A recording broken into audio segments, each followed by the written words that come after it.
Il y a des trucs cocasses d'une vie à une autre. Par exemple, vous étiez peut-être le mari de votre femme, ou alors vous étiez le père de votre sœur, ou alors votre mari avait une autre femme. Bah, enfin, c'est normal, dans une autre vie, bien sûr. Alors là, je vais vous parler d'une histoire qui est concernée par ces cas en cascade, si on peut dire.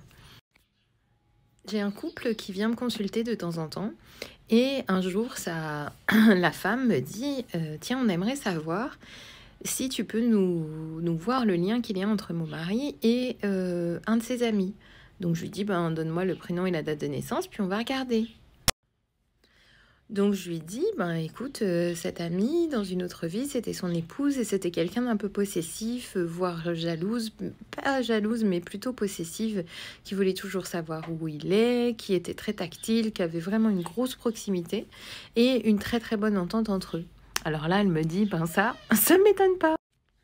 Parce qu'en fait, dans cette vie actuelle, eh bien, à chaque fois qu'ils ont des soirées ensemble, cet autre ami vient alpaguer son mari et bras dessus bras dessous, ils passent la soirée. Donc son mari adore cet ami, ils s'entendent super bien, ils ont un bon contact, ils ont une proximité.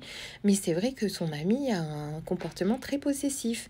Donc il se posait aussi la question du pourquoi. Et voilà, donc ils ont compris pourquoi. Et puis, bon, ça les a plutôt amusés puisqu'ils avaient déjà capté ça. Et d'ailleurs, en s'amusant, ils appelaient cette autre amie, mais dis donc, on dirait que tu es sa femme plutôt que... Donc, ils l'appelaient comme si c'était la femme de mon consultant, quoi, en gros. Je sais pas si vous avez suivi jusque-là. Voilà comment des liens se transmettent sans pour autant que dans cette vie, il y ait autre chose que de l'amitié. Donc ça, c'est important, on en parlera quand on parlera des âmes sœurs ou quand on a des retrouvailles d'âmes, parce que ça, c'est très important.